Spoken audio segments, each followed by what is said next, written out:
అంటే ప్రధాన పక్షానికి ప్రతిపక్షానికి మధ్యలో చాలా కొట్టుమిట్టాడు. ఇది ఒక పెద్ద ఎంతో అదృష్టం ఉంటే కానీ పోలీస్ డిపార్ట్మెంట్లోకి రారు. ఎందుకంటే చాలా నోబుల్ డిపార్ట్మెంట్. వాళ్ళు ప్రజల సేవ చేయొచ్చు. ఎమర్జెన్సీ ఉంటే వాళ్ళని ఏంటి అని చెప్పి అనొచ్చు. నేను ఒక రోజు వెళ్తుంటే ఒక ఫారెస్ట్ ఏరియాలో, మెదక్ డిస్ట్రిక్ట్లో షమ్నాపూర్ అని ఫారెస్ట్ ఏరియాలో రాత్రి 2:30, 3 అవుతుంది ఎక్కువజామున. నేను అప్పుడు ఫోర్స్ ఉండేది కాదు, రివాల్వర్ పెట్టుకొని బుల్లెట్ మోటార్ సైకిల్ మీద వెళ్తూ ఉంటే అక్కడ ఒక కారు ఆగి ఉంది. నాకు అప్పటికి ఆ రోజు భోజనం కూడా చేయాల. 3 అవుతుంది ఎక్కువజామున, 3 గంటలకి ఎక్కడి నుంచో వస్తున్నా. సో కారు ఆగిపోతే ఎమ్మటే ఏంటో ఇక్కడ కారు ఆగిందని చెప్పానని ఆపాను. ఆపితే లోపల వెనకమాల సీట్లో లేడీస్ 3 ఉన్నారు. ముందు డ్రైవర్ కాక ఇంకొక అతను ఉన్నాడు. 2 మగాళ్ళు, 3 ఆడాళ్ళు. ఆడాళ్ళు చెంగు కప్పుకొని ఉన్నారు. అంటే ఆపి ఎవరండి అని చెప్పి డోర్ కొట్టగానే యూనిఫామ్లో ఉన్న తీశారు. ఎవరంటే మేము గుడికి దర్శనానికి వెళ్తున్నాం అండి, ఇక్కడికి వచ్చేసరికి కారు ఆగిపోయింది. ఎందుకంటే ఎర్లీ మార్నింగ్ వెళ్తే గుడికి చేరుకుంటారు అని. వాళ్ళు ఏంటంటే వైశ్యులు. సో అప్పట్లో కొంతమందికి నమ్మకం ఏంటంటే దేవాలయానికి వెళ్ళేటప్పుడు నగలు పెట్టుకోవాలని. వాళ్ళు మొత్తం దిగేసుకొని ఉన్నారు, నగలు కనిపించకుండా కప్పుకున్నారు. ఆ ఏరియా ఎటువంటిదంటే అది క్రైమ్ ప్రోన్ ఏరియా. ఆ చుట్టుపక్కలకు బందిపోట్లు, రావురర్స్ ఎక్కువ ఆ పర్టికులర్ ఏరియాలో. పగలే భయం వేస్తుంది అక్కడ వెళ్ళాలంటే. ఇక నేను వాళ్ళకి అట్లే ఉంచి అంతలో దూరాన ఏదో చప్పుడు వినిపిస్తుంది, ఏదో బండ్లు వస్తున్నట్టు. అట్లనే ఆగి ఆ బండ్లు వచ్చిన దాకా ఉండి వాళ్ళని ఆపి మీదే ఊరు, ఎక్కడికి వెళ్తున్నారు, మీ పేర్లు ఏంటి. అప్పుడు అథారిటీ ఉండేది, బాగా చక్కగా వినేవాళ్ళు. నేను వచ్చిన దాకా వీళ్ళకి మీరే కాపలా. మీరు కనుక బండ్లు తీసుకొని వెళ్ళారంటే మళ్ళీ మిమ్మల్ని తీసుకెళ్ళి మళ్ళీ లోపటేసేస్తాం, మీరు కాపలా ఉండండి, ఆడాళ్ళు ఉన్నారని వాళ్ళు పెట్టి అక్కడి నుంచి 20 కిలోమీటర్లు వెళ్ళి హైవే మీదకి వెళ్ళి, ఎందుకంటే వెహికల్స్ లేవు, హైవే మీదకి వెళ్ళి ఒక లారీని పట్టుకొని, ఎంటీ లారీ అతను తీసుకొని వచ్చి ఈ కారు టో చేసుకొని మళ్ళీ కారు, నేను వాళ్ళందరినీ మళ్ళీ హైవే మీదకి చేర్చి ఎక్కడైతే హోటల్స్ గీటల్స్ ఉన్నాయో అక్కడ వాళ్ళకి ఆపి అక్కడి నుంచి మళ్ళీ మరి ఎట్లా అని చెప్పండి. అప్పట్లో ఫోన్ లేవు. పోలీస్ స్టేషన్ నుంచి వాళ్ళ ఇంటికి ఫోన్లు చేయించి ఇంకో వెహికల్ వచ్చిన దాకా ఉంచి వాళ్ళని గెస్ట్ హౌస్కి తీసుకెళ్ళి గెస్ట్ హౌస్లో పెట్టి వాళ్ళ కాఫీలు గీఫీలు ఇప్పించి, మీరు ఏం భయపడలేదు కదా, హ్యాపీగా ఉన్నారు కదా, వస్తలేండి, కాకపోతే కాస్త ఆలస్యం వెళ్తారు గుడి అని మళ్ళీ ఇంకో వెహికల్ వచ్చిన దాకా నేను వాళ్ళతో పాటు అట్లే ఉండి వాళ్ళని సాగనంపేసరికి నాకు ఏకజామున 5:30 తెల్లారుతూ ఉంది. అప్పుడు వెళ్ళాను ఇంటికి. ఇదంతా ప్రాసెస్. అప్పుడు వెళ్ళాను ఇంటికి. కానీ ద అమౌంట్ ఆఫ్ సాటిస్ఫాక్షన్, అంతేగా, ద అమౌంట్ ఆఫ్ సాటిస్ఫాక్షన్, వాళ్ళు ఎంతమంది చెప్పుకొని ఉంటారు, ప్రాణాల చేతిలో పెట్టుకొని ఉన్నాం, కారు ఆగిపోయింది, ఆడాళ్ళు ఉన్నారు, హైలీ. వాళ్ళు ఇప్పటికీ మర్చిపోయి ఉండరు నాకు తెలిసి. మర్చిపోరండి, లైఫ్లో మర్చిపోరు. సో అట్లా పోలీస్ డిపార్ట్మెంట్ అంటే ఆపదలో ఉన్న వాళ్ళని రక్షించగలిగేటటువంటి అథారిటీ ఉన్న డిపార్ట్మెంట్. పిల్లలకు కూడా, ట్రైనీస్ కూడా, మీ తల్లిదండ్రులు చేసుకున్న పుణ్యమో మీ పుణ్యమో పోలీసులోకి రావటం అంటే నాట్ ఏ జోక్. ఇది పోలీసులోకి వచ్చారు, దాన్ని కాపాడుకోండి అని చెప్తూ ఉండేవాడిని జనరల్ లెక్చర్స్లో. సో ఇదేంటంటే ఒక విధంగా ఈ క్రిమినల్ జస్టిస్ సిస్టంలో పోలీస్ వ్యవస్థ, తర్వాత న్యాయ వ్యవస్థ, తర్వాత శాసనాలు చేసేటటువంటి ఈ వ్యవస్థలు, తర్వాత 4th ఎస్టేట్ ఇది జర్నలిజము, తర్వాత జైల్స్ని ఇప్పుడు జైల్స్ అనకుండా కరెక్షనల్ ఇన్స్టిట్యూషన్స్ వచ్చాయి. అంటే జైలు పంపించింది ఏంటంటే వాళ్ళని కరెక్ట్ చేయడానికి, అంతేగాని శిక్ష అనుభవిస్తుంతో పాటు వాళ్ళు కరెక్ట్ చేయాలి. సో ఇవన్నీ కూడా ఒకదానికొకటి ఇంటరాక్ట్ కావాలి యాక్చువల్గా. కానీ ఇప్పుడు జరుగుతుంది ఏంటంటే కౌంటరాక్ట్ అవుతున్నాయి. ఎవరికి వాళ్ళు పోలీసు మేము గొప్ప అనుకోవటం, న్యాయస్థానాల్లో కొంతమంది ఏంటంటే వీళ్ళ గర్వం ఎక్కువైపోయింది, నేనేంటో చూపించాలని చెప్పని ఎక్కడన్నా జడ్జి గారు అనుకోవటం, ఎక్కడో చోట జరుగుతుంటాయి. తర్వాత శాసనం, మేము కదా శాసనాలు చేసేది, యాక్ట్ చేసేది మేము చేసిన యాక్ట్ కదా మీరు అమలు చేసేది అని చెప్పని వీళ్ళు ఆ తెరని అడ్డు తొలగించుకొని వచ్చి ఆఫీసులోనే కూర్చోవటం, ఇన్స్పెక్షన్ కూడా రావటం, పిలిపించుకోవటం, వీళ్ళకి ఏం చేస్తున్నావు నువ్వు అది అని చెప్పిన అడగటం. ఎగ్జిక్యూటివ్ అథారిటీ వేరు, పొలిటికల్ అథారిటీ వేరు. పొలిటికల్ అథారిటీ ఎగ్జిక్యూటివ్లోకి రాకూడదు, ఎంతవరకు అంతవరకే. ఒక హద్దు ఉంటుంది, ఒక సన్నని తెర ఉంటుంది, అది ఆ తెరలను తీసి పడేస్తున్నారు ఎవరికాళ్ళు. ఇప్పుడు అందుకని విమర్శలు వస్తున్నాయి చూడండి. మరి సుప్రీంకోర్టు అన్నింటిలో తలదూరిస్తే ఇంకా పార్లమెంట్ ఎందుకు అని చెప్పని ఈ మధ్య మనం పేపర్లో కూడా చూస్తున్నాం, టీవీల్లో కూడా డిస్కషన్స్ వస్తుంది. మరి ప్రతిదీ వాళ్ళు ఏం చేసినా కానీ ఇది చల్లదు, లేకపోతే ఇది స్టే అని చెప్పనంటే గవర్నమెంట్ రన్ చేయాలి ఇట్లా. ఇప్పుడు చూస్తున్నాం కదా, మన ఇది తమిళనాడులో చూసాం, గవర్నర్ వ్యవస్థ ఎట్లయిపోయింది. గవర్నర్ మన శాసనమండలిలో, శాసనసభల్లో బిల్స్ పాస్ అయిన తర్వాత అసలు లిమిట్ లేకుండా మొత్తం అట్లే తొక్కి పెట్టేసి ఉంచితే ఆఖరికి సుప్రీంకోర్టు జడ్జిమెంట్ ఇవ్వాల్సి వచ్చింది కదా, 3 నెలల్లో మీరు చేయకపోతే అది టేక్ ఇట్ గ్రాంటెడ్, అయిపోయినట్టే, శాంక్షన్ అయిపోయినట్టు, బిల్లు పాస్ అయినట్టే అని చెప్పాను. అంత దాకా అంటే దీన్ని అంటారు కౌంటర్ యాక్షన్, ఇంటరాక్ట్ కాదు, కౌంటర్ యాక్షన్స్. నువ్వు అట్ట చేసావు కాబట్టి నేను ఇట్ట చేస్తా, నువ్వు మావాడు కాదు కాబట్టి నేను ఇట్ట. అసలు గవర్నర్ వ్యవస్థ అంటే ఏంటండి? గవర్నర్ అంటే ఏంటంటే ఒక నిష్ఠాతుడై ఉండాలి ఏదైనా ఒక ఫీల్డ్లో, ఒక న్యాయశాస్త్రంలో కానీ, సైన్స్లో కానీ, లేకపోతే విజ్ఞానంలో కానీ, ఒక సంగీతంలో, సాహిత్యంలో, లేకపోతే చదువరి, ఒక మంచి నాలెడ్జబుల్ పర్సన్, ఒక పెద్ద ప్రొఫెసరు, ఒక యూనివర్సిటీ వైస్ ఛాన్సలర్స్, ఒక స్టేట్కి హెడ్గా చేసిన వాళ్ళు, ఒక ప్రిన్సిపల్ సెక్రటరీ, ఒక చీఫ్ సెక్రటరీ, ఒక డీజీలు, అట్లా చదువుకున్న వాళ్ళు, మంచిగా జ్ఞానం ఉన్నవాళ్ళు అని వాళ్ళు వేయాలి. కానీ ఇది పొలిటికల్ అసైలం లాగా వాళ్ళకి పొలిటికల్గా ఎవరైతే వాళ్ళకి ఒక నీడ కనిపించేటట్టు అయిపోయి వాళ్ళ బిల్స్ పాస్ చేసే పర్సన్ని గవర్నర్గా పెట్టేస్తున్నారు. అంటే ఒక వ్యవస్థలన్నీ కూడా ఒకదానికొకటి ఇంటరాక్ట్ కాకుండా కౌంటరాక్ట్ అవుతూ ఉంటే కూడా ఇది కూడా ఒక ఎఫెక్ట్ ఇస్తుంది. కాబట్టి వాళ్ళ దేశం 75 సంవత్సరాలు కూడా ఇంకా మనం వ్యవస్థలను ఇంప్రూవ్ చేసుకోలేకపోతున్నాం. ఇంకా విమర్శలు చేసుకోవటం, విమర్శ ప్రతి విమర్శ ఇవే సరిపోతుంది. ఇక ఓవర్ ఏ పీరియడ్ ఏంటంటే ఎప్పుడైతే మనుషులకి సంపాదన సరిపోవటం లేదో, ఎప్పుడైతే నిరుద్యోగం ఎక్కువైందో, ఒకవేళ సంపాదన ఉన్నా కానీ అలవాట్లు అనుకోండి, హ్యాబిట్స్ అనుకోండి, ఆరాటం అనుకోండి, జీవన పోరాటం ఆరాటాల్లో వీళ్ళకి ఒక మార్గం ఏంటంటే సులభంగా మనం ఏం సంపాదించవచ్చు అనే దాని మీదనే ప్రతి వాళ్ళు సులభంగా ఏంటంటే డ్రగ్స్, గంజాయి, ఇంకోటి స్మగ్లింగ్లు, ఈ తొందరగా సంపాదించే దాంట్లో ఇక వీళ్ళు కూడా కల్టివేట్ చేయడం కూడా ఏంటంటే కొండ ప్రాంతాల్లో విపరీతం అయిపోయింది. ఇప్పుడు మీరు ఖమ్మం అవతల బోర్డర్స్, తర్వాత అట్లనే ఇప్పుడు శ్రీకాకుళం కానీ, ఇంకోటి కానీ, అటు ఉత్తరాంధ్ర కానీ, తర్వాత కొండల ప్రాంతాలు ఎక్కడుంటే అక్కడ, ఎక్కడైతే పోలీసు తొందరగా చేరుకోలేరో, ఎక్కడైతే పోలీసు ఎక్సైజ్ ఆఫెన్గా రారో, విలేజెస్కి కంప్లైంట్ ఉంటే తప్ప వెళ్ళరు కదా, అలాంటి చోట్ల కొన్ని చోట్ల ఊరంతా తీర్మానం చేసుకొని మనం ఎక్కడో చెప్పకూడదు, మన కట్టుబాటు మనందరం ఒకటి, మన ఊర్లో అందరం గంజాయి సాగు చేద్దాం. ఇక దేనాడు దానికి రవాణా చేసేవాడు ఒకడు, లోకల్గా డిస్ట్రిబ్యూషన్ ఒకళ్ళు. కానీ దీనివల్ల యూత్ ఎంత చెడిపోతుందంటే అసలు వాళ్ళ మెదళ్ళు పనిచేయవు కదా. ఇప్పుడు ఇలాంటి వాటి వల్ల యువతే కాదు సార్, చిన్న చిన్న పిల్లలు అంటే స్కూల్స్ దగ్గర షాపుల్లో చాక్లెట్స్ వాటికి కొనుక్కుంటూ ఉంటారు. కానీ దానిలో కూడా నల్ల మందులు కలపడం, డ్రగ్స్ కలపడం, దీంతో వాళ్ళు కూడా ఎడిక్ట్ అయిపోయి ప్రాణాలు తీసుకునే పరిస్థితి. ఒకటే మార్గం ఏంటంటే చట్టాలు పదును చేయాలి నెంబర్ 1. తర్వాత చట్టాలు అమలు చేసేటప్పుడు ఏంటంటే ఈ ఎవిడెన్స్ యాక్ట్ ఏదైతే ఉందో ఆ ఎవిడెన్స్ యాక్ట్ ద్వారానే వెళ్తే ప్రతి దానికి కూడా సాక్ష్యాలు అనుకుంటే కొన్నిటికి ఏంటంటే వాళ్ళే ప్రూవ్ చేసుకోవాలి. ఇప్పుడు ఇంగ్లాండ్లో, బ్రిటిష్లో అక్కడ ఏంటంటే ఒక నేరారోపణ జరిగితే వాళ్ళు ప్రూవ్ చేసుకోవాలి నేను అమాయకుడిని అని. ఏదైనా సరే అదే అతని ఓనస్ అంటే రెస్పాన్సిబిలిటీ అతనిది. మన దగ్గర ఏంటంటే మేము ప్రూవ్ చేయాలి. మేమే ఛార్జ్ షీట్ వేసామంటే ఆధారాలతో సహా మేము ప్రూవ్ చేస్తేనే కేసు నిలుస్తుంది. మీరేం నేను ఇన్నోసెంట్ అని చెప్పని మీరేం పెద్ద ఫైట్ చేయాల్సిన అవసరం లేదు. ఆటోమేటిక్గా మీ మీద తర్వాత ఏంటి మన జూరిస్ప్రుడెన్స్ ఏంటి, లాది 100 మంది నేరస్తులు విడుదలైన పర్లేదు కానీ ఒక అమాయకుడిని శిక్షించకూడదు అనేది. అది తీసుకొని ఆ ముసుగులో అది పోతుంది దాని కెపాసిటీ. ఈ సిచ్యువేషన్లో రక్షక భటులే భక్షక భటులు అయిపోతుంది. అందుకనే ఏం చేయాలంటే ఈ నార్కోటిక్స్ డ్రగ్స్ ఏవైతే ఉన్నాయో ఆ యాక్ట్లో కూడా ముందు ఏంటంటే ప్రతిదానికి ఎవిడెన్స్ దొరకదు కదమ్మా. ఇంకొకటి ఫర్ ఎగ్జాంపుల్ చెప్తున్నా, ఒకళ్ళ దగ్గర ట్రాన్స్పోర్ట్ చేస్తున్నారు ఒక కార్లోనో ఏదో, పోలీస్ పట్టుకున్నారు, దాన్ని ఏం చేస్తారు, సీజ్ చేయాలి. సీజ్ చేయాలంటే ఇద్దరు మధ్యవర్తులు, మీడియేటర్స్ ఉండాలి, సాక్ష్యం. వాళ్ళు ఎదురుగానే సీజ్ చేస్తేనే, వాళ్ళు కోర్టులో చెప్తేనే నిజమే పోలీసు సీజ్ చేశారు అని చెప్పని ప్రూవ్ అవుతుంది. ఇద్దరు ఎవరు వస్తారు చెప్పండి పోలీస్ కేసులో, మీరు రండి బాబు నువ్వు రాయ్యా, నువ్వు రా కొద్ది సంతకం పెట్టు, నువ్వు సాక్షి ఉండదు, మేము సీజ్ చేస్తున్నాం అంటే మీ కేసు వద్దు, ఏం రాలేము, ఇన్వాల్వ్ చేయకండి అంటారు. ఒక చిన్న ఉదాహరణ చెప్తానండి. నేను బాలనగర్ ఇన్స్పెక్టర్ ఉన్నప్పుడు మర్డర్ అయింది.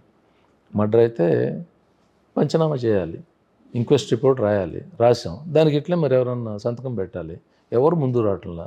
ఒక అతను ఎవరో వెళ్తున్నాడు, ఇట్రా బాబు ఏంటంటే ఒక మర్డర్ అయింది చూసావు కదా, కొద్దిగా ఇక్కడ ఏంటంటే ఇంక్వెస్ట్ రిపోర్ట్ రాసాం, మీ సంతకం కావాలి, అయితేనే దానికి శాంక్టిటీ వస్తుంది, మీ ఎదురుగా చేసినట్టు సంతకం పెట్టు అని చెప్పానంటే అంటున్నాడు. ఏం చేస్తుంటావు అంటే నేను ఉద్యోగం చేస్తాను. మరి ఉద్యోగస్తులు చదువుకున్నావు, మీ పొట్టాళ్ళు సపోర్ట్ చేయకపోతే ఎట్లా పోలీస్కి అని చెప్పానంటే ఆఫ్ మైండెడ్తో ఒక సంతకం పెట్టేశాడు. పెట్టిన తర్వాత ఇంటికి వెళ్ళి చెప్పాడో ఫ్రెండ్స్కి చెప్పుకున్నాడు, అరే పిచ్చోడా నువ్వు సంతకం పెట్టావు, మళ్ళీ కోర్టుకి పిలుస్తారు, కోర్టుకి వెళ్ళాలి, మళ్ళీ ఎవిడెన్స్ ఇవ్వాలి, ఇవన్నీ క్రాస్ ఎగ్జామినేషన్స్ ఉంటాయి, ఇంత పిచ్చి పొరపాటు చేసావు నువ్వు అంటే మరి ఇప్పుడు ఎట్లా అని చెప్పి ఉండిపోయి ఆయన వెళ్ళి సెక్రటేరియట్లో పనిచేసే ఫ్రెండ్ని పట్టుకొని అక్కడి నుంచి హోమ్ డిపార్ట్మెంట్కి వెళ్ళి హోమ్ డిపార్ట్మెంట్లో ఎవరినో పట్టుకొని అక్కడి నుంచి ఐజీకి ఫోన్ చేసి ఐజీ నుంచి ఎస్పీకి ఫోన్ చేసి ఎస్పీ నాకు ఫోన్ చేసి ఏంటి ఎవరితో సంతకం తీసుకున్నావు అంటే నాకు అర్థం కావట్లేదు, ఏంటి అతను ఉనికిపోతున్నాడంట, ఇంట్లో నిద్రపోవట్లేదంటే, అన్నం తింటలేదంటే, అంటే ఎవరు సార్ నా దగ్గర పంపించాను, నీ దగ్గర రావడానికి ఒకటి భయపడుతున్నాడు అని. ఆ అడ్రస్ అని ఇవ్వండి సార్ నేనే వెళ్ళి చేస్తాను. వెళ్ళి ఏంటి నీ బాధ అంటే, సార్ మరి సంతకం తీసుకున్నారు కదా మరి ఇవన్నీ రేపు పొద్దున కాన్సిక్వెన్సెస్ ఇవన్నీ నేను ఎట్లా ఫేస్ చేస్తాను, మా ఆవిడ నన్ను నిద్రపోవట్లేదు, నువ్వు ఎందుకు పెట్టావని, మా బంధువులు ఊరుకోవటం లేదు, పోలీసులు వస్తారు మన ఇంటికి అన్న గుబులు. ఇప్పుడు చూడండి సార్ మీరు వచ్చారు మా ఇంటికి, ఇప్పుడు కాలనీ అంతా ఎందుకో వచ్చారని చెప్పుకుంటుంది, మీ కాళ్ళు పట్టుకుంటా సార్ ఆ పేరు తీసేసేయండి సార్ నా సంతకం తీసేసి. మన ప్రాక్టికల్గా ఏం జరుగుతుందనేది అన్లెస్ చట్టాలు చేసేటప్పుడు కానీ రూల్స్ ఫ్రేమ్ చేసేటప్పుడు కానీ front line officers field line ఆఫీసర్స్కి ఎవరో వాళ్ళకు కూడా స్థానం కల్పించాలి చర్చల్లో, అప్పుడు కరెక్ట్గా వస్తుంది. సో అదొకటి. అది కనుక లేకపోతే ఏంటంటే ఇలాంటి చిన్నవి ఏవి కానీ దాని మూలంగా కేసులు వీగిపోతుంటాయి కోర్టుల్లో, చాలా ఉంటుంది. ఫర్ ఎగ్జాంపుల్ చిన్న ఉదాహరణ చెప్తానండి. యాంటీ కరప్షన్ బ్యూరో ఏసీబీ కేసెస్లో ఇట్లా విట్నెసెస్ మీడియేటర్స్ ఎవరన్నా కావాలి అనుకుంటే గెస్టెడ్ ఆఫీసర్స్కి నోటీసులు ఇచ్చి తీసుకెళ్తారు. వాళ్ళు ఏంటంటే రెస్పాన్సిబిలిటీ ఉంటుంది గెస్టెడ్ ఆఫీసర్. అదే సేమ్ ఇది లోకల్ పోలీసు కూడా ఆ పవర్స్ అలాంటి జీవోస్ ఇష్యూ చేసి ఎంప్లాయీస్ రావాలి, తప్పకుండా ముందుకు రావాలి. ఎందుకంటే చదువుకున్న వాళ్ళు శాలరీస్ తీసుకుంటున్నారు గవర్నమెంట్ నుంచి, వాళ్ళు మరి పోలీసుకు మద్దతు ఇవ్వాలి కదా. పోలీస్ అంటే ఏంటి, కోర్టులో రేపు చెప్పాలి కదా. ఒక పౌరుడిగా తన హక్కుల గురించి మాట్లాడేటప్పుడు బాధ్యతలు కూడా ఉంటాయి కదా. బాధ్యత ఏంటి, ఒక కేసు జరిగిందంటే, ఒక నేరం జరిగిందంటే ఆ నేరానికి సంబంధించి ముఖ్యంగా మీడియేటర్స్ రిపోర్ట్ తయారు చేసేటప్పుడు ఒక వ్యక్తి కావాలంటే దొరకడం లేవాడు, కేసులు వీగిపోతాయి. ఇప్పుడు అసలు దొరకవు, మీ అప్పుడే దొరకలేదంటే ప్రతి వాళ్ళు బిజీ, ఎవరు రారు, అట్లా ఇప్పుడు భయం. ఇప్పుడు అలాగే ఇప్పుడు ఎన్నో ఆస్పెక్ట్స్ మనం ఇప్పుడు చూడండి, ఇప్పుడు దిశ నిర్భయ యాక్ట్ చేసుకున్నాం మనం. Let us come to the crime against women. రోజుకి నెలకి సంవత్సరానికి విపరీతంగా పెరిగిపోతున్నాయి. రక్షణ అనేది లేకుండా పోతుంది అసలు. అది అంటే పుట్టిన పసిగుడ్డు నుంచి పండు ముసలి అది జగద్దితం అయిపోయింది. అయితే ఈ వెర్రి ఆలోచనలు ఈ యొక్క మనుషుల్లో ఈ వికారాలు ఎందుకు ఎక్కువ అవుతున్నాయి అనేది మనం లోతుకి వెళ్ళాల్సిన అవసరం ఉంది. నా అభిప్రాయం ఏంటంటే class room is the best place where we can mould the child. ఒక విద్యార్థి తెల్ల కాగితంలో అంటాడు, చక్కటి పూలు వేయచ్చు, ముళ్ళ కంచెలు దించవచ్చు, మన చేతిలో ఉంటుంది, కొంచెం మన చేతిలో ఉంటుంది. కాబట్టి విద్యార్థి దశలో క్లాస్ రూమ్ నుంచే అతని యొక్క ప్రవర్తన కానీ వాళ్ళకి అన్ని నీతులు కానీ వాల్యూస్ గురించి కానీ చెప్పాలి. తర్వాత ఇంట్లో కూడా సంబంధాలు, అక్క చెల్లి తమ్ముడు వాళ్ళు, ఈ బాంధవ్యాలు ఇవన్నిటి కూడా తెగనివ్వకూడదు. మన ఇంట్లో ఆడపిల్లలాగో బయట ఆడపిల్లలాగే చెప్పాడు ఏంటి, మొత్తం మానవ సంబంధాలని ఆర్థిక సంబంధాలు చెప్పినంత మాత్రాన ఇవివే ఆర్థిక సంబంధాలు మానవ సంబంధాలు పెనేసుకుని ఉంటాయి. అయినా కానీ ఈ బంధాలు అనేవి పోనేయకూడదు. దీని మూలంగా ఏముందంటే సమాజంలో కట్టుబాటు ఉండేది. ఇదివరకు ఏంటంటే నగరీకరణ తక్కువ ఉండేది మనకి. ఊళ్ళల్లో ఏంటంటే తాలూకాల్లో కానీ ఊళ్ళల్లో కానీ ఒక ఏరియాలో ఏదైనా ఒక ఇన్సిడెంట్ జరిగి ఒక తప్పు పని చేస్తే, అరే ఆ ఇంట్లో వాడు ఇట్లా తప్పు పని చేశాడంట అని అందరు చెప్పుకుంటారేమో భయం ఉండేది. ఒక ప్రెస్టీజ్ ఇష్యూ, కొంచెం భయపడేవాళ్ళు. సామాజికంగా ఏంటంటే కొన్ని పాది బయటికి రావడానికి కూడా సిగ్గుపడేవాళ్ళు. ఇప్పుడు ఏమైందంటే అర్బనైజేషన్ వచ్చిన తర్వాత, ఫర్ ఎగ్జాంపుల్ హైదరాబాద్ లాంటి తీసుకోండి, మీ ఇంటి అనుమాలు ఎవరున్నారు మిమ్మల్ని కరెక్ట్గా అడిగితే చెప్పలేరు. అసలు పక్క ఎదురు ఫ్లాట్లో ఎవరున్నారు అనేది కూడా తెలియదు. కాబట్టి ఇది అర్బనైజేషన్ యొక్క మహిమ. దాంతో ఏంటంటే భయం అనేది లేదు. ఇక్కడ ఉండేవాడు ఇంకొక్కడ ఏదైనా తప్పని చేసి వస్తే నన్ను ఎవడు పట్టుకుంటాడులే అని చెప్పని అనుకుంటాడు. ఇక్కడ ఉండేవాడు వెళ్ళిన ఓల్డ్ సిటీకి వెళ్తే ఓల్డ్ సిటీలో నన్ను ఎవరు గుర్తుపడతారు, వాళ్ళు వచ్చి అక్కడ కాబట్టి దీన్ని ఏంటంటే ఈ అర్బనైజేషన్ మూలంగా చాలా కష్టం అవుతూ ఉందన్నమాట. ఇది కూడా వన్ ఆఫ్ ద రీజన్స్. తర్వాత అన్నిటికన్నా పెద్ద రీజన్ ఏంటంటే మనకు వచ్చేటటువంటి సినిమాలు, మనకు వచ్చేటటువంటి సాహిత్యం, మనకు వచ్చేటటువంటి సీన్స్, తర్వాత వెబ్ సిరీస్, ఆంక్షలు లేకపోవటం, తర్వాత వాటన్నిటికి మించి ఎప్పుడైతే పోర్న్ వెబ్స్ అన్ని అరచేతిలోకి వచ్చినాయో పెద్దవాళ్ళకి, పిల్లలకి, యూత్కి అందరూ కూడా ఏంటంటే ఈ వికారాలు ఎక్కువైపోయి అందరూ కూడా ఏదో చేసేయాలి ఏదో చేయాలని చెప్పి దాని యొక్క నెట్ రిజల్ట్ ఏంటంటే it is very very crystal clear ఏంటంటే crime against the women, particularly rapes, తర్వాత అట్రాసిటీస్, ఇష్టం వచ్చినట్టు చేయటం, ఇన్హ్యూమన్గా బిహేవ్ చేయటం, ఇవన్నీ.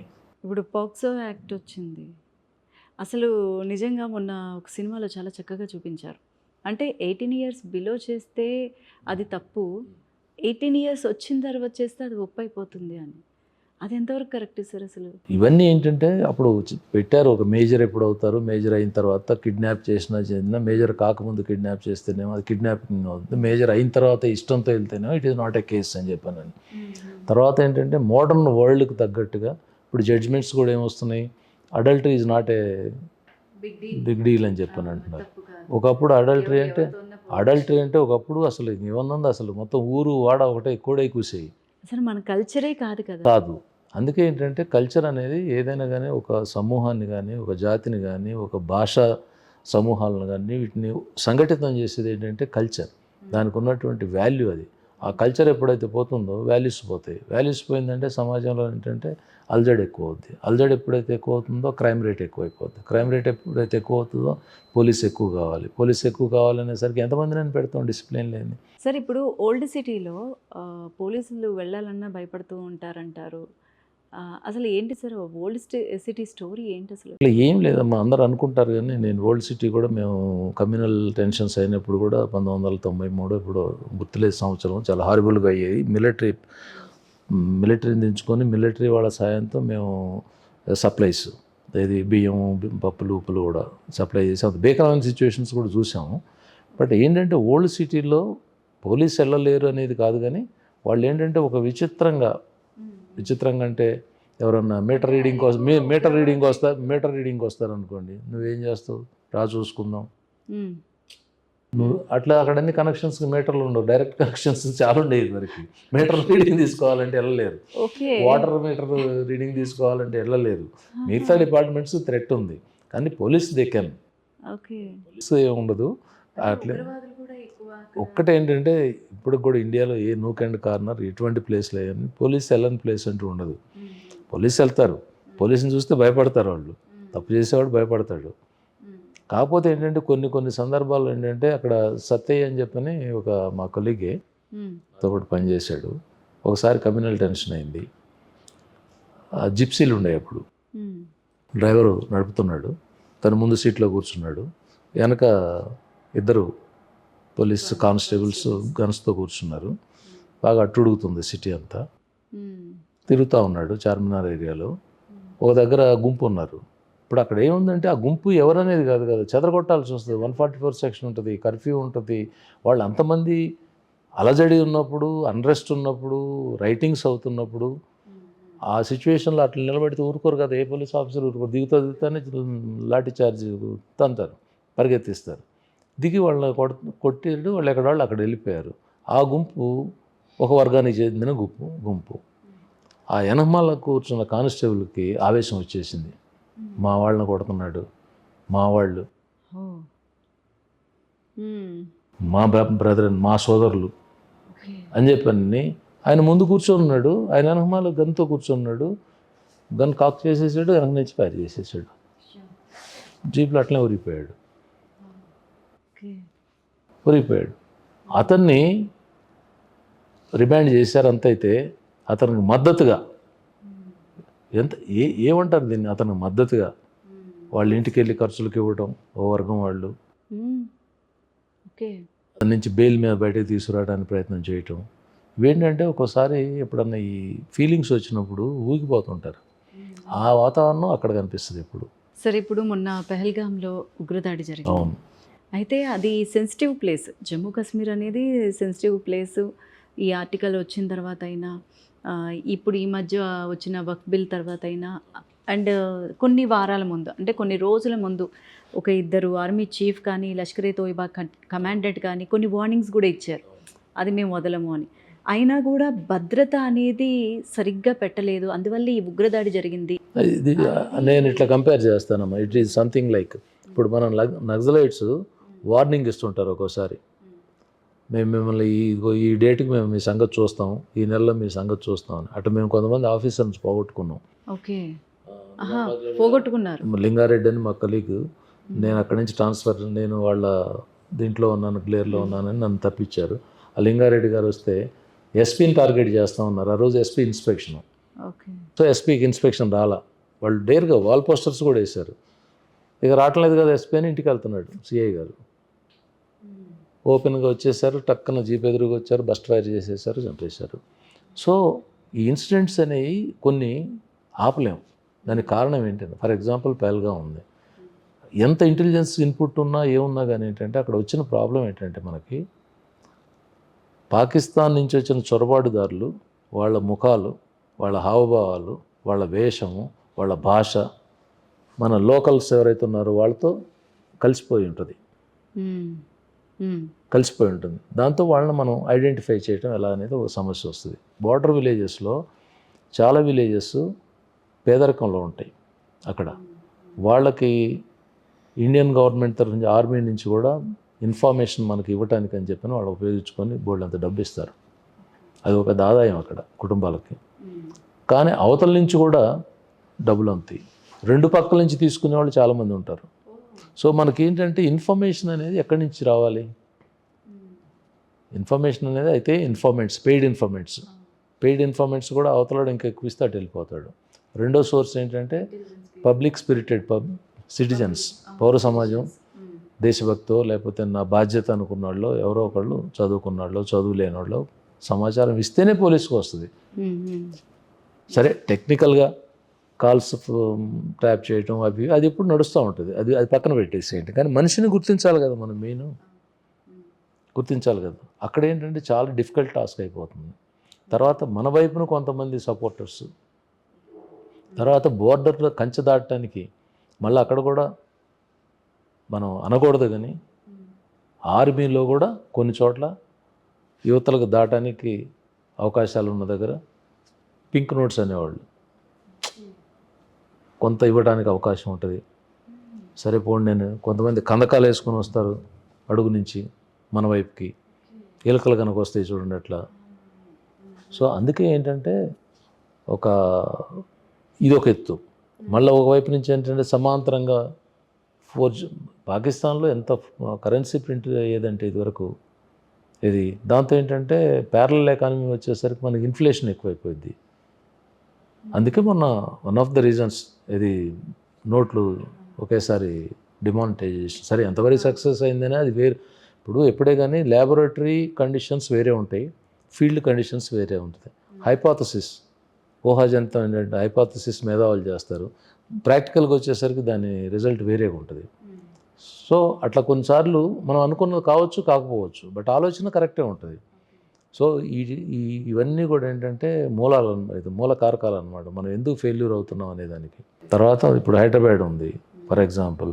ఇప్పుడు మన షీ టీమ్స్ అవి ఇవి వచ్చిన తర్వాత అనుకోండి, మొన్నటి దాకా ఉన్న లేడీ ఆఫీసర్స్, ఐపీఎస్ వాళ్ళు అనుకోండి, మొత్తానికి ఒక వింగ్ చేసిన తర్వాత కొంత సేఫ్టీ అనేది వచ్చింది. ఉమెన్కి సపరేట్ బస్సులు అవి ఇవి, తర్వాత ఐటీ సెక్టర్లో ఉన్న వాళ్ళకు కూడా వేరేగా బస్సులు, తర్వాత అన్ని ట్యాక్సీస్, క్యాబ్స్ అన్నిటి కూడా రికార్డు డేటా మెయింటైన్ చేస్తున్నారు. దానివల్ల ఇంత చేస్తుంటే కూడా మళ్ళీ మొన్న ఒక జర్మనీ యువత వచ్చింది, పాపం ఒక ట్యాక్సీ డ్రైవర్ బారిన పడింది, ఏదో చూద్దామని వచ్చింది, అన్నీ కోల్పోయింది, తిరుగు ప్రయాణం వెళ్ళాల్సి వచ్చింది. ఏమి ఒపీనియన్తో వెళ్తారు మన స్టేట్ అంటే, మన కంట్రీ అంటే. ఇవాళ కూడా Hyderabad is considered with the safest city with all the crime ఉన్నా కానీ, ఎందుకంటే తక్కువ క్రైమ్ అవుతుంది కాబట్టి. తర్వాత గత ప్రభుత్వం ఓ మంచి పని చేసింది ఏంటంటే, అంతకుముందు ఎన్నడూ లేని విధంగా వెహికల్స్ సమకూర్చింది, ఎన్నడూ లేని విధంగా. తర్వాత శాలరీస్ ఇంప్రూవ్ చేసింది, తర్వాత వాళ్ళకి ఎలవెన్స్ షేప్లో ఎక్కువ ఇచ్చారు. ఇందాక మనం చర్చించుకున్నాం చూడండి, అంటే వాళ్ళ లివింగ్ స్టైల్స్ ఇంప్రూవ్ అయినాయి, వాళ్ళకి కన్వేయన్స్, కమ్యూనికేషన్ ఇంప్రూవ్ అయినప్పుడు ఎఫిషియన్సీ పెరుగుద్ది in any department, especially police department throughout world. ఆయుపట్టు ఏంటంటే కమ్యూనికేషన్, కన్వేయన్స్, దానితోటి ఇప్పుడు టెక్నాలజీ. హ్యాట్స్ ఆఫ్ టు మా మహేందర్ రెడ్డి గారు, డీజీ రిటైర్డ్. ఆయన పీరియడ్లో వీటి కూడా కొన్ని వేల కెమెరాలు కాదు లక్షల కెమెరాలు ఉండాలి మన హైదరాబాద్లోని ఒక వార్ ఫుటింగ్ ఒక పెద్ద టార్గెట్ పెట్టుకొని చేశాడు. సక్సెస్ అయ్యారు. ఒక యాక్ట్ అయితే తెప్పించేటట్టు ప్రయత్నం చేశాడు. ఆ యాక్ట్ మూలంగా ప్రతి కమర్షియల్ యూనిట్స్లో ఎక్కడైనా హోటల్స్ కానీ ఎక్కడైనా కెమెరా కంపల్సరీ, లేకపోతే ప్రాసిక్యూషన్ అపార్ట్మెంట్స్లో కానీ అపార్ట్మెంట్స్ కానీ అట్లా మోటివేట్ చేశారు. కాలనీస్లో కూడా ఇందులో కొంత సేఫ్టీ సెక్యూరిటీ అనేది పెరిగింది. దాని మూలంగా ఇవాళ మీరు చూడండి హైదరాబాద్ క్రైమ్ ఇవాళ క్రైమ్ అయిందంటే వారం తిరగక ముందే రిజల్ట్ వచ్చేస్తాం, అది పట్టుకుంటున్నారు ఎక్కడున్నా సరే. ఒక నేపాలాడు 3 కోట్లు వాళ్ళని చంపేసి తీసుకెళ్ళిపోయాడంటే 10 రోజుల్లో నేపాల్ నుంచో లేకపోతే వెళ్ళక ముందో పట్టేసుకుంటున్నారు. ఎన్కౌంటర్స్ చేయడం కానీ ఇలాంటి సిచ్యువేషన్స్ చేశారు. ఎన్కౌంటర్స్ అయ్యింది, ఎందుకంటే మేము హాట్ బెడ్లో చేసామమ్మా. ఎన్కౌంటర్స్ అంటే కోమింగ్ చేసేటప్పుడు అవుతూ ఉంటాయి. ఇంకోటి ఏంటంటే కొంతమంది ఈ ఎవరైతే ఉన్న పౌర హక్కుల సంఘాల వాళ్ళు వీళ్ళు ఇది తప్పుడు ఎన్కౌంటర్, ఇది కానే కాదు, పట్టుకొని వెళ్ళి కాల్ చేశారు, అది ఇది అంటుండే. ఒక్కటి మనం గమనించాల్సింది ఏంటంటే వాళ్ళు ఒక్కొక్కళ్ళు 10-12 మందిని హత్యలు చేసినటువంటి వ్యక్తుల్ని మనం వాళ్ళకి పౌర హక్కులు వర్తించవు, కానీ పోలీసు ఏదైనా చేయగానే పౌర హక్కులను గగ్గోలు పెట్టేవాళ్ళు వాళ్ళు ఏ విధమైనటువంటి పౌరులు అని. ఆ కుటుంబాలు ఏమైపోవాలి? వాళ్ళు ఎంతమందిని లీడర్స్ పోలీసు కానిస్టేబుల్స్ అనుకోండి, లేకపోతే పోలీస్ ఆఫీసర్స్ అనుకోండి, ఇన్ఫార్మర్స్ పేరు మీద ఊళ్ళల్లో అనుమానం మీదే కాల్ చేయటం, వాళ్ళని చంపేయటం, చిత్రహింసలు పెట్టి అటువంటి వాళ్ళని మరి ఏం చేయాలి? ఇప్పుడు చట్ట ప్రకారంగా ప్రతిదీ వెళ్ళాలంటే 90% వీలని. ఇప్పుడు మనం పరీక్షకు వెళ్తాం, 100కు 100 మార్కులు సంపాదించాలని ప్రయత్నం చేస్తాం. ఒకళ్ళకి 90 వస్తాయి, ఒకళ్ళకి 80 వస్తాయి, ఒకళ్ళకి 40 వస్తాయి, పాస్ అయితే అవ్వాలని ప్రయత్నం చేస్తాం. అట్లనే ఇంప్లిమెంటేషన్, లా ఇంప్లిమెంటేషన్లో కూడా 100% లీగల్గా వెళ్ళాలని ట్రై చేస్తారు. ఎవరు కావాలని ఏం చేయదు. ఇక ఎవరూ చేయకపోతే, పోలీసు కూడా చేయకపోతే ఇంకేదన్నా ఇంకొక వ్యవస్థ ఉందా? ఇంకో డిపార్ట్మెంట్ ఏమైనా ఉందా చేసే డిపార్ట్మెంటు? లేదు కదా. మరి అవతల వాళ్ళ క్యారెక్టర్ ఏంటి? అమాయకులు కాదు కదా. కాబట్టి ఎన్కౌంటర్స్ అవుతానే ఉంటాయి. చేశారా సార్ మీరు?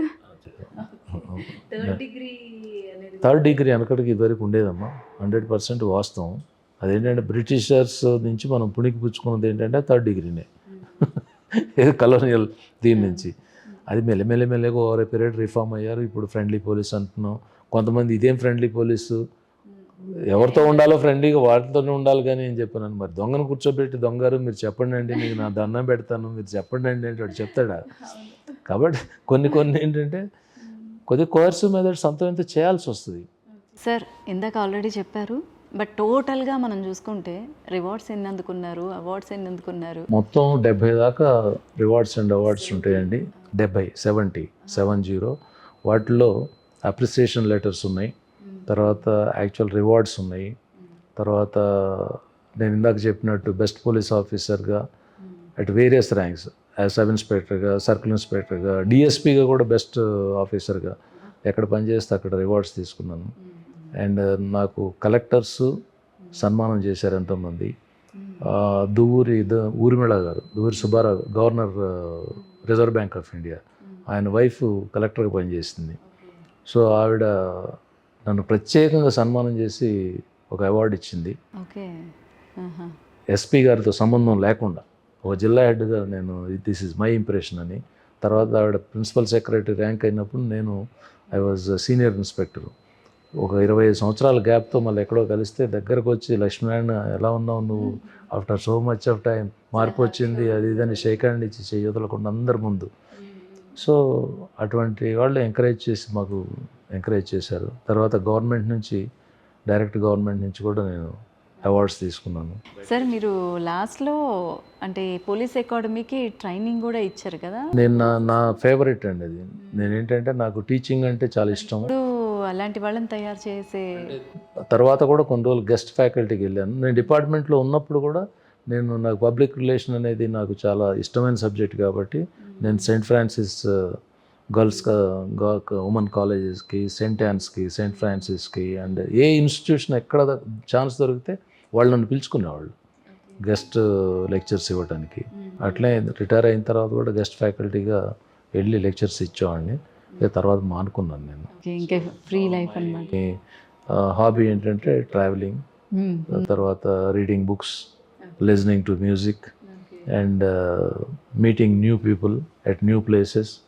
సో ఎవ్రీ ఇయర్ ఒక ఇంటర్నేషనల్ ట్రిప్, ఒక డొమెస్టిక్ డెస్టినేషన్ ట్రావెల్ చేస్తూ ఉంటాను. మొత్తానికి మీలాంటి వాళ్ళని ఇన్స్పిరేషన్గా తీసుకొని ఇప్పుడు యువత మారాలి అని అనుకుంటున్నాను. ఈ ఇంటర్వ్యూ చూసిన తర్వాత మీ మాటలు విన్నాక ఖచ్చితంగా యూత్లో కూడా, అండ్ యూత్ అనే కాదు, హ్యూమన్లో మార్పు వస్తే బాగుంటుంది. చాలా సంతోషం. మనం ఏంటంటే సర్వే జనం సుఖమే బాగుంటుంది, అందరూ బాగుండాలి, సమాజం బాగుండాలి, వచ్చే ఆఫీసర్లు బాగుండాలి, ముఖ్యంగా పోలీస్ డిపార్ట్మెంట్ బాగుంటేనే రక్షణ పరంగా మనకి ఎంత ఆస్తులు ఉన్నా ఎన్ని కోట్లు ఉన్నా కానీ ధైర్యంగా మనం తిరగలేని పరిస్థితి ఉన్నప్పుడు అవన్నీ ఏం చేసుకుంటాం మనం? ధన మాన ప్రాణాలు ఈ మూడు కాపాడండి అని.